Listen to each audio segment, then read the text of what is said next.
नमस्कार साथियों, मैं हूं सचिन कुमार निगम। एक बार फिर आपका नित्य क्लास में हार्दिक स्वागत है, अभिनंदन। कैसे हैं दोस्तों आप? आशा करता हूं कि आप अच्छे होंगे। चलिएगा दोस्तों, मैं आपको आज देने वाला हूं बहुत ही महत्वपूर्ण क्वेश्चन जो आपके लिए CTET में होंगे एकदम मसाला। तो दोस्तों देरी न करते हुए बढ़ते हैं हम अपने क्वेश्चन की तरफ। जो क्वेश्चन होंगे आपके हिंदी से लिए गए और आपके 25 क्वेश्चन नॉन स्टॉप में आपको कराने वाला हूँ बहुत तेजी के साथ में, जो आपके लिए एकदम अच्छा होता है सिलेबस से उठाया हुआ अच्छे क्वेश्चनों का ये मसाला। तो दोस्तों देरी ना करते तो बढ़ते हैं आगे की तरफ और लेते हैं पहला क्वेश्चन आपकी खिदमत में। ये लीजिएगा, व्याकरण शिक्षण की प्रवृत्ति है। बताएंगे यहाँ पर व्याकरण शिक्षण की प्रवृत्ति है। अब इसमें कौन सी प्रवृत्ति है ये देखिएगा, साहित्यिक है आपका, व्यवहारिक है आपका, दोनों है या कोई भी नहीं है। व्याकरण शिक्षण की प्रवृत्ति की अगर हम बात यहाँ पर करते हैं तो हम यहाँ पर पाएंगे साहित्यिक है, व्यवहारिक है, दोनों है या कोई भी नहीं है। तो आपके सामने ये पहला क्वेश्चन मैंने आपको यहाँ पर दिया है, आप इसको करेंगे अच्छे से। आपके लिए बहुत बार क्वेश्चन पूछा गया है, आप इसे करते हैं तो आपके लिए बेहद खास होने वाला है। तो लीजिएगा यहां पर आप रखेंगे, इसमें क्या है, व्याकरण शिक्षण की प्रवृत्ति है, साहित्यिक है, बिल्कुल सही बात है, साहित्यिक होती है, व्यवहारिक है, ये भी होता है, यानी कि ये इशारा करता है आपका दोनों की तरफ। इसका राइट आंसर आपका यहां पर सी हो जाता है। चलिए अगला क्वेश्चन लेते हैं, भाषा शिक्षण का मूल आधार होता है। बताएंगे यहां पर भाषा शिक्षण का मूल आधार होता है, मौखिक है आपका, लिखित है, दोनों है या साहित्यिक है। तो दोस्तों यहां पर बताएंगे भाषा शिक्षण का मूल आधार होता है। अब मूल आधार कैसा होता है यहां पर देखेंगे। देखिए भाषा शिक्षण का मूल आधार की अगर हम बात करें, मौखिक है। सबसे पहली बात क्या होती है, मौखिक होती है। तो यह बात आपकी यहां पर हो जाती है, सही है, मौखिक है। दूसरा आपका लिखित है, पहले मौखिक होता है उसके बाद में लिखित होता है, ठीक है। तो यहां पर आपका लिखित हो जाता है। इसके बाद में बात यहां पर, अब जब दोनों यहां पर हो जाती है, मौखिक भी यहां पर हो गई है, लिखित भी यहां पर हो गई है, दोनों को जोड़कर अगर बात करते हैं तो राइट आंसर इसका आपका सी हो जाता है। और इसका राइट आंसर आप देखेंगे सी, दोनों इसका राइट आंसर आपका हो जाता है। आगे बढ़ते हैं, लेते हैं अगला क्वेश्चन। देखो और लिखो शिक्षण विधि प्रयुक्त करते हैं। बताएंगे देखो और लिखो शिक्षण विधि प्रयुक्त करते हैं मौखिक रचनाओं में। देखेगा मौखिक रचनाओं में, निबंध रचनाओं में, शुद्ध अभिव्यक्ति में और उपयुक्त में से आप देख सकते हैं सभी की ये बात आपकी करता है। तो दोस्तों यहां पर देखेंगे देखो लिखो शिक्षण विधि प्रयुक्त करते हैं। अब देखो और लिखो शिक्षण विधि जो करता है किस तरफ करता है, मौखिक की तरफ करता है। अब मौखिक जो है आपका ये तो इसमें आएगा नहीं, तो उसको काट देंगे आप, ठीक है। तो ये आपका राइट आंसर नहीं हो सकता। निबंध रचना में, अगर निबंध रचना की आप बात करते हैं तो आप देख पाएंगे कि आप देखते हैं और लिखते हैं, यानी कि जो इस पर आप देखते हैं उस पर आप लिख रहे हैं, उसे आप निबंध के नाम से भी जानते हैं। तो ये है आपका क्या होगा यहाँ पर, राइट आंसर आपका यहाँ पर बी हो जाएगा। दोस्तों अगला क्वेश्चन मैं आपको यहाँ पर देता हूं, देखते हैं अगला क्वेश्चन आपके लिए कैसा रहेगा। लीजिएगा, द्वितीय भाषा शिक्षण की विधियां हैं। बताएंगे यहाँ पर द्वितीय भाषा शिक्षण की विधियां है, प्रश्नोत्तर विधि है आपका, अनुवाद विधि है, व्याख्यान विधि है या इनमें से कोई भी नहीं है। तो दोस्तों बताएंगे इनमें से क्या है। द्वितीय भाषा शिक्षण विधियां है, प्रश्नोत्तर विधि है आपका, अनुवाद विधि है, व्याख्यान विधि है, ये आपको बताना है। राइट आंसर की अगर हम इसकी बात करें तो यहाँ पर देख सकेंगे प्रश्नोत्तर विधि तो इसका होगा नहीं, ठीक है, व्याख्यान विधि भी नहीं होता और ये भी है नहीं, अनुवाद विधि इसका राइट आंसर आपका यहाँ पर हो जाएगा। राइट आंसर आपका यहाँ पर भी हो जाता है। दोस्तों आगे बढ़ते हैं और लेते हैं अगला क्वेश्चन। द्वितीय भाषा शिक्षण का विषय है। बताएंगे द्वितीय भाषा शिक्षण का विषय है, यहाँ पर क्या रहेगा, अभ्यास करना यहाँ पर होगा, अभ्यास करना यहाँ पर होगा, ध्वनियों का बोध करना होगा, शुद्ध उच्चारण करना होगा और उपयुक्त सभी बातें यहाँ पर सत्य हो जाती हैं। तो यहाँ पर अगर देखें द्वितीय भाषा शिक्षण का विषय है, तो यहाँ पर अगर द्वितीय भाषा की हम यहाँ पर करते हैं बात, तो यहाँ पर हम पाएंगे द्वितीय भाषा शिक्षण का विषय क्या है, यहाँ पर अभ्यास करना है, बिल्कुल सही बात है। दूसरा ध्वनियों का बोध करना है, ये बात भी आपकी सही हो जाती है। शुद्ध उच्चारण करना होता है, ये बात भी सही हो जाती है। तो दोस्तों जब ये तीनों बातें यहाँ पर सभी सही हो जाती हैं तो आप बताता है कि आपको यहाँ उपयुक्त सभी बातें आपकी सत्य होती हैं और राइट आंसर आपका इसका यहाँ पर आकर के डी हो जाता है। तो कितना खास क्वेश्चन था, कितना अच्छा था आपके लिए, ये समझने वाली बात थी। तो यहाँ पर द्वितीय भाषा शिक्षण का विषय है, अभ्यास करना है, ध्वनियों का बोध है, शुद्ध उच्चारण है, उपयुक्त सभी बातें होती हैं। तो राइट आंसर इसका आपका डी हो जाता है। अगला क्वेश्चन है, द्वितीय भाषा के व्याकरण का मातृभाषा में शब्दांश अनुवाद क्या विधि में क्या जाता है, ये पढ़ेंगे आप। द्वितीय भाषा के व्याकरण का मातृभाषा में शब्द अनुवाद किस विधि में किया जाता है, या द्विभाषी विधि होगा आपका, प्रत्यक्ष विधि होगा आपका, व्याकरण अनुवाद विधि होगा, इनमें से कोई भी नहीं है। तो बताएंगे यहाँ पर द्वितीय भाषा के व्याकरण का मातृभाषा में शब्दशः अनुवाद किस विधि में किया जाता है, द्विभाषी विधि में, प्रत्यक्ष विधि में, व्याकरण अनुवाद विधि में, इनमें से कोई भी नहीं है। तो क्वेश्चन आपके सामने है, अगला क्वेश्चन आपको दिया है और खास क्वेश्चन आपको यहाँ पर बताया गया है। तो इसका राइट आंसर आप देखेंगे तो राइट आंसर की अगर हम इसकी बात करते हैं तो राइट आंसर आपका होगा व्याकरण अनुवाद विधि, इसका आपका राइट आंसर आपका हो जाता है। चलिएगा अगला क्वेश्चन लेते हैं। पर्यवेक्षित अध्ययन विधि का प्रवर्तक है, बताएंगे यहाँ पर क्वेश्चन नंबर 7 है। पर्यवेक्षित अध्ययन विधि का प्रवर्तक है आपका B.S. ब्लूम है आपका, डेजिमोरी वीन है आपका, डेविस है आपका, किलपेट्रिक है आपका। तो दोस्तों बताएंगे इसमें क्या रहेगा आपका, पर्यवेक्षित अध्ययन विधि का प्रवर्तक है किसे माना गया है, यहाँ पर इसका प्रवर्तक किसे माना गया है। अब यहाँ पर बात आती है कि यहाँ पर इसका प्रवर्तक किसे माना गया है, तो यहाँ पर आप रखेंगे पर्यवेक्षित अध्ययन विधि का प्रवर्तक है आपका कौन है, B.S. ब्लूम आप मानते हैं, डेजिमोर वीन मानते हैं, डेविस मानते हैं, किलपेट्रिक मानते हैं। तो दोस्तों राइट आंसर आपका यहाँ पर बी होगा, ये लीजिए आपका डेजिमोर वीन, इसका राइट आंसर आपका होता है। अगला है शिक्षक के निर्देशन में मंत्रणा के द्वारा छात्र स्वतंत्र होकर स्वाध्याय के द्वारा इस विधि में रचना को पूर्ण करते हैं। यहाँ पर डाल्टन विधि है आपका, समाय विधि है आपका, प्रदर्शन विधि है आपका, व्याख्यान विधि है। तो बताएंगे दोस्तों यहाँ पर क्या रहेगा आपका, शिक्षक के निर्देश में मंत्रणा के द्वारा छात्र स्वतंत्र होकर स्वाध्याय के द्वारा इस विधि में रचना को पूर्ण करते हैं। तो यहाँ पर क्या रहेगा, डाल्टन विधि है आपका, समवाय विधि है, प्रदर्शन विधि है और आपका व्याख्यान विधि है। तो दोस्तों अगर हम इसकी बात करते हैं तो राइट आंसर इसका आपका बनता है यहाँ पर डाल्टन विधि, इसका राइट आंसर आपका हो जाता है। अगला क्वेश्चन लेते हैं। आगमन विधि, देखेगा आगमन विधि इनमें से किस शिक्षण सूत्र पर आधारित है, बताएंगे यहाँ पर आगमन विधि इनमें से किस शिक्षण सूत्र पर आधारित है। उदाहरण से नियम की ओर की बात करता है, अज्ञात से ज्ञात की ओर की बात करता है, नियम से उदाहरण की ओर की बात करता है, सूक्ष्म से स्थूल की ओर बात करता है। तो बताएंगे दोस्तों यहाँ पर आपका आगमन विधि इनमें से किस शिक्षण सूत्र पर आधारित है। उदाहरण से नियम की ओर जा रहा है, ज्ञात से अज्ञात की ओर जा रहा है, नियम से उदाहरण की ओर जा रहा है और सूक्ष्म से स्थूल की ओर जा रहा है। तो दोस्तों इसके राइट आंसर की अगर हम बात करते हैं तो यह कहां जाता है, आप इसको देखेंगे तो इसका राइट आंसर की अगर हम बात करें तो यह है आपका यहाँ पर राइट आंसर आपका हो जाएगा, इसका क्या होगा, इसका उदाहरण से नियम की ओर, इसका राइट आंसर आपका बनता है, ये लीजिएगा राइट आंसर इसका ए होगा। आगमन विधि इनमें से किस शिक्षण सूत्र पर आधारित है, तो उदाहरण से नियम की ओर जा रहा है, इसका राइट आंसर आपका हो जाता है। दोस्तों अगला क्वेश्चन लेते हैं, ये लीजिएगा आगमन विधि में, देखेगा आगमन विधि में किस शिक्षण सूत्र का पालन नहीं होता है, बताएंगे आगमन विधि में किस शिक्षण सूत्र का पालन नहीं होता है। स्थूल से सूक्ष्म की ओर है, ज्ञात से अज्ञात की ओर है, नियम से उदाहरण की ओर है और विशिष्ट से सामान्य की ओर है। तो बताएंगे आगमन विधि में किस शिक्षण सूत्र का पालन नहीं होता है। स्थूल से सूक्ष्म की ओर, ज्ञात से अज्ञात की ओर, नियम से उदाहरण की ओर, विशिष्ट सामान्य की ओर, ये आपका इशारा करता है। तो दोस्तों देखते हैं यहाँ पर आगमन विधि में किस शिक्षण सूत्र का पालन नहीं होगा, ये आपको बताना है। तो दोस्तों यहाँ पर रहेगा आगमन विधि में किस शिक्षण सूत्र का पालन नहीं होता है, तो नियम से उदाहरण की ओर की आपकी ये बात करेगा। इसका राइट आंसर आपका यहाँ पर सी हो जाता है, आपको चुनना था, इसका राइट आंसर सी और यहाँ पर सी इसका आंसर हो जाता है।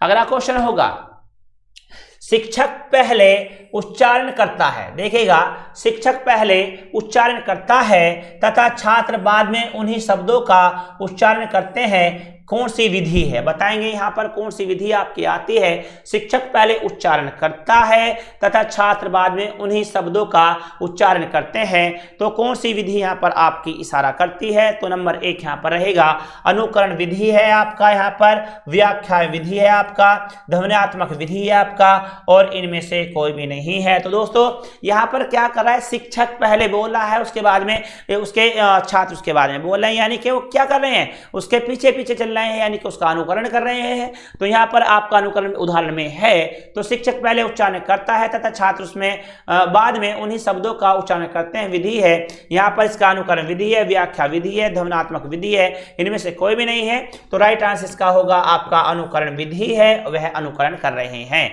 आगे लेते हैं, यहाँ पर निम्न में से खेल विधि नहीं है, बताएंगे इसमें से कौन सी आपकी ऐसी है जो खेल विधि नहीं है और खेल विधि की तरफ इशारा नहीं करती है।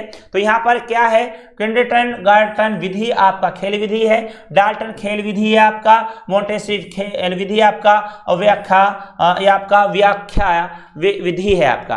तो यहाँ पर अगर बात की जाए इनमें से खेल विधि नहीं है, तो यह आपकी बात कर रहा है खेल विधि नहीं है, तो आपको नहीं बताना है यहाँ पर इसमें खेल विधि आपका नहीं होता है। तो इसमें कौन सी आपका किंडरगार्टन विधि आपका खेल विधि होता है। नंबर 2, डाल्टन विधि भी आपका खेल विधि होता है, मोंटेसरी विधि भी आपका खेल विधि होता है। तो इसका मतलब ये है व्याख्या विधि आपका खेल विधि नहीं होती है, और इसका ये राइट आंसर आपका यहाँ पर हो जाता है, और इसका राइट आंसर आपका बनता है यहाँ पर आपका व्याख्या विधि। चलेगा दोस्तों, अगला क्वेश्चन लेते हैं। यहाँ पर देखेंगे लेखन शिक्षण की मुख्य विधि नहीं है। फिर से यहाँ पर एक बार आपके पास में नहीं है, लेखन शिक्षण की मुख्य विधि नहीं है। यहाँ पर पेस्टोलॉजी विधि होगा आपका, मोंटेसरी विधि होगा आपका, जेका टाट विधि होगा आपका, और व्याख्या विधि होगा। तो दोस्तों इसमें आप जब तक आंसर बताते मैं आपको एक सूचना देता हूं। मेरी क्लास नित्य क्लास पर सुबह 7:20 पर करंट अफेयर की आती है प्रतिदिन, और दूसरी क्लास मेरी यहाँ पर होती है आपकी 1 बजे इतिहास की क्लास। ठीक है, यहाँ पर मेरी दूसरी क्लास यहाँ पर इतिहास की आती है, और तीसरी क्लास मेरी यहाँ पर आती है आपकी हिंदी की 3 बजे। अब ये 3 क्लासें मेरी यहाँ पर प्रतिदिन आपको प्राप्त होती हैं। अगर आप चाहते हैं इन क्लासों को लेना, लाइव क्लासों को लेना, तो आप मेरे नंबर पर 991799421293 पर मुझे व्हाट्सएप करेंगे, हाय लिख देंगे और अपने नाम के साथ में भेज देंगे। उससे क्या होगा, मेरी आने वाली सभी क्लासें आपको मिलती रहेंगी, आपके पास में नोटिफिकेशन जाता रहेगा, और आप सीधा सीधा क्लास से जुड़ते रहेंगे। तो दोस्तों यहाँ पर आप बढ़ते हैं, ये आप याद रखिएगा 7:20 पर करंट की क्लास है, 1 बजे इतिहास है, 3 बजे हिंदी है, और आप इस नंबर पर 9917421293 पर आप मुझे व्हाट्सएप कर सकते हैं अपने नाम के साथ में सभी क्लासों का लाभ लेने के लिए। तो दोस्तों ये था आपका, ये मैं अपनी क्लासों के लिए बता रहा था। अगर आप चाहते हैं नित्य क्लास से जुड़ना, तो आप नित्य क्लास के टेलीग्राम से जुड़िएगा, और वहां से आप PDF भी प्राप्त कर सकते हैं, आप सभी नोट्सों की PDF वहां से प्राप्त कर सकते हैं। तो लीजिएगा, यहाँ पर आएंगे लेखन शिक्षण की मुख्य विधि नहीं है। अब यहाँ पर कौन सी विधि नहीं है, ये वाली विधि आप करते हैं, पेस्टोलॉजी विधि ये भी आपका है, मोंटेसरी विधि ये भी आपका होता है, जेका विधि ये भी होता है। इसका मतलब आपका राइट आंसर यहाँ पर होगा डी, व्याख्या विधि इसमें आपका राइट आंसर हो जाता है। चलेगा, अगला क्वेश्चन लेते हैं, ये लीजिएगा, वाचन शिक्षण की, देखिएगा वाचन शिक्षण की प्रमुख विधि है। यहां पर अगला क्वेश्चन है आपका, वाचन शिक्षण की प्रमुख विधि है। अब कौन सी विधि है, यहाँ पर अनुकरण विधि होगा आपका, संप्रेषण विधि होगा आपका, उपयुक्त दोनों होगा, या इनमें से कोई भी नहीं है। तो बताएंगे यहाँ पर वाचन शिक्षण की प्रमुख विधि है, अनुकरण विधि है, संप्रेषण विधि है, उपयुक्त दोनों है, इनमें से कोई भी नहीं है। राइट आंसर आपका क्या होता है, आपको क्या चुनना है, यहाँ पर आपको क्या बताना है। चलिएगा, तो अगर देखा जाए वाचन शिक्षण की प्रमुख विधि है, तो अनुकरण विधि है, संप्रेषण विधि है, उपयुक्त दोनों है, इनमें से कोई भी नहीं है। तो ये दोनों बात अगर की जाए, अनुकरण विधि ये बात भी आपकी सत्य यहाँ पर हो जाती है, संप्रेषण विधि ये भी आपकी सत्य है, उपयुक्त दोनों की अगर बात करें तो राइट आंसर आपका यहाँ पर सी बनता है। इसका राइट आंसर आपके सामने हो जाएगा। ठीक है, आगे लेते हैं अगला क्वेश्चन, ये लीजिएगा, भाषा शिक्षण में देखिएगा, भाषा शिक्षण में शुद्ध उच्चारण के लिए किसका प्रयोग किया जाता है। बताएंगे भाषा शिक्षण में शुद्ध उच्चारण के लिए किसका प्रयोग किया जाता है। यहाँ श्याम पट का प्रयोग किया जाता है, लिंगवा फोन का प्रयोग किया जाता है, ग्रामोफोन का प्रयोग किया जाता है, एप्सिकॉप का प्रयोग किया जाता है। तो बताएंगे यहाँ पर इसका राइट आंसर आपका क्या रहेगा। भाषा शिक्षण में शुद्ध उच्चारण के लिए किसका प्रयोग किया जाता है, आपके सामने है। शुद्ध भाषा के लिए किसका प्रयोग किया जाएगा, अगर शुद्ध भाषा में प्रयोग किया जाता है यहाँ पर, तो आप इसमें चुनेंगे भाषा शिक्षण में शुद्ध उच्चारण के लिए किसका प्रयोग किया जाता है, श्यामपट का। ये नहीं होगा, बल्कि इसका राइट आंसर आपका लिंगवा फोन, इसका आपका आंसर हो जाएगा। राइट आंसर लिंगवा फोन, इसका राइट आंसर आपका हो जाता है। अगला क्वेश्चन लेते हैं, इकाई पाठ योजना के प्रवर्तक हैं? बताएंगे इकाई पाठ योजना के प्रवर्तक हैं। अब इसमें कौन है प्रवर्तक, ये आपको बताना है। किलपेंट्रिंग है आपका, मेडिसन है, ब्लूम है और आपका राइट आंसर यहाँ पर डेविस है। तो देखते हैं इकाई पाठ योजना के प्रवर्तक हैं, किलपेंट्रिंग है आपका, मेडिसन है, ब्लूम है और आपका डेविस है। आपको चुनना है इसका राइट आंसर। आपका राइट आंसर क्या होगा आप दोस्तों बताइएगा। तो अगर देखा जाए इसके राइट आंसर की, इकाई पाठ योजना के प्रवर्तक हैं किलपेंट्रिंग है, मेडिसन है आपका, ब्लूम है और डेविस है। तो राइट आंसर आपका होगा मेडिसन। इसका राइट आंसर आपका भी हो जाता है दोस्तों।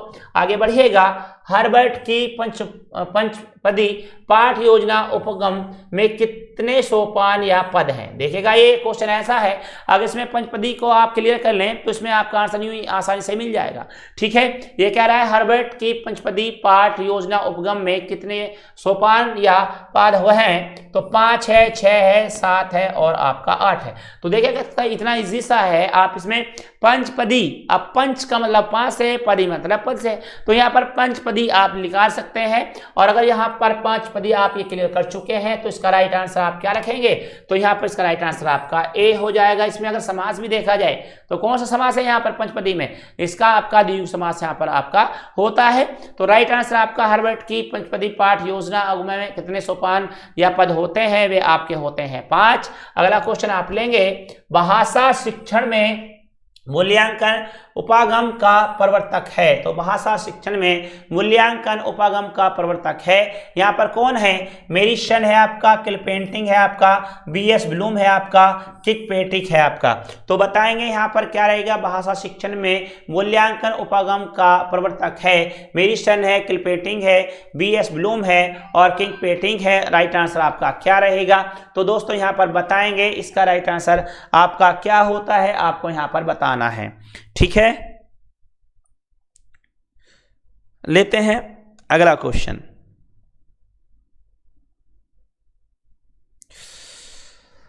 अगला क्वेश्चन है, भाषा शिक्षण में मूल्यांकन उपगम का प्रवर्तक है। तो इसका राइट आंसर आपका होगा बीएस ब्लूम, इसका राइट आंसर है।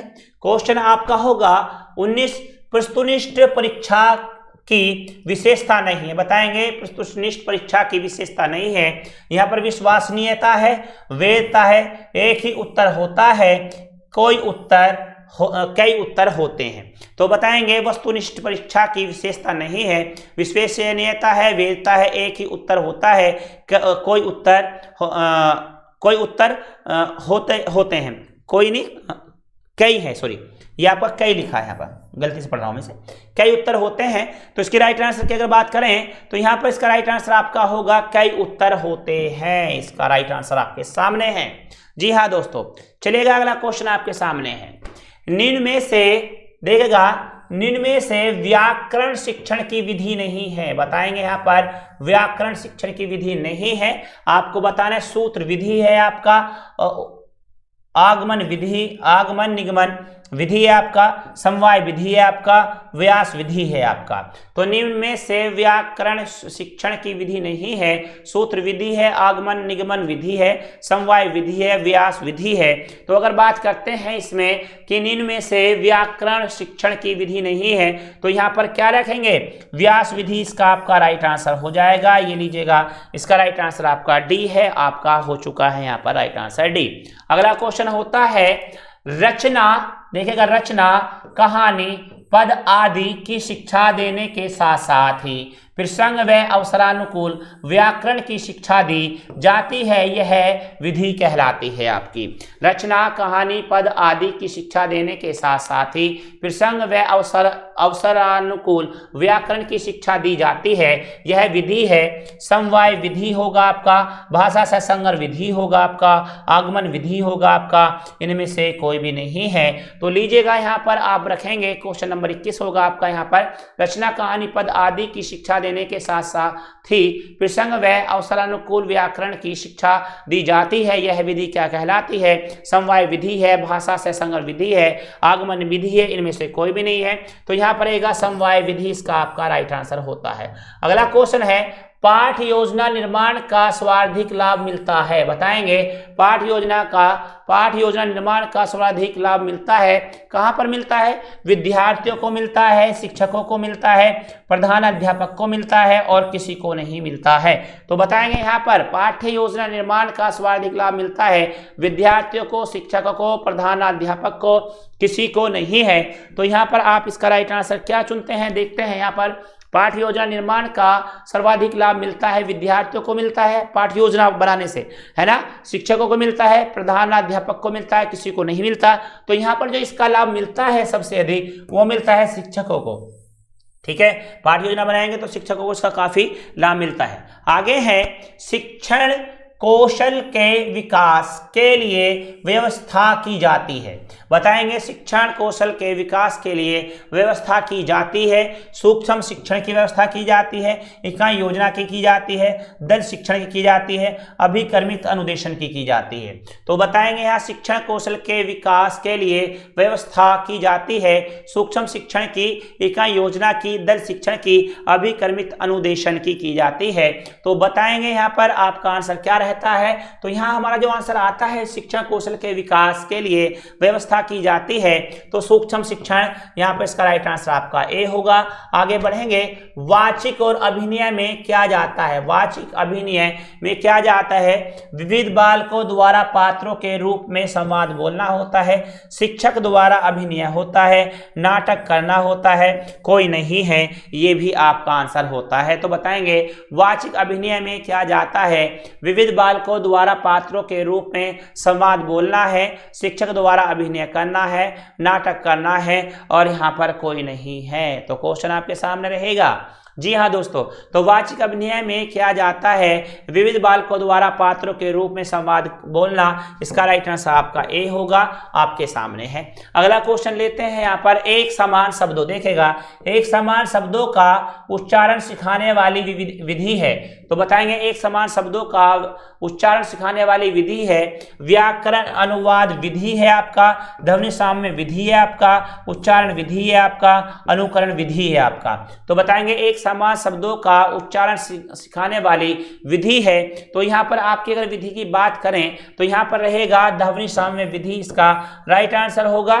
तो दोस्तों ये थी आपकी नॉन स्टॉप क्लास, इसमें आपने 25 क्वेश्चन किए हैं। अगर आप इसे अच्छे से करते हैं तो आप पाएंगे यहाँ से एकदम सीधा सीधा आपके क्वेश्चन लगने वाले हैं। तो दोस्तों मैं आपको एक बार फिर बता देता हूँ, मेरी क्लास यहाँ पर आती है सुबह 7:20 पर करंट अफेयर की क्लास होती है, 1 बजे इतिहास की क्लास होती है और 3 बजे हिंदी की क्लास होती है। यहाँ पर मेरी 3 क्लासें आपको प्रतिदिन मिलती हैं। मेरा नंबर है 9917421293 और इस पर आप मुझे हाई करेंगे व्हाट्सएप और अपने नाम के साथ भेज देंगे अगर आप चाहते हैं कि आपको क्लास ज्वाइन करनी है और आपको सभी क्लासों को नोटिफिकेशन मिलते रहने चाहिए। तो दोस्तों ये है मेरा यहाँ पर नंबर, आप इसको सेव कर सकते हैं और मुझे हाई कर सकते हैं। तो दोस्तों ये क्लास आपको कैसी लगी जरूर बताइएगा। ये है अगर आप चाहते हैं हमारे चैनल से जुड़ना तो आप हमारे टेलीग्राम से भी जुड़ सकते हैं और इस चैनल को सब्सक्राइब करें, लाइक करें,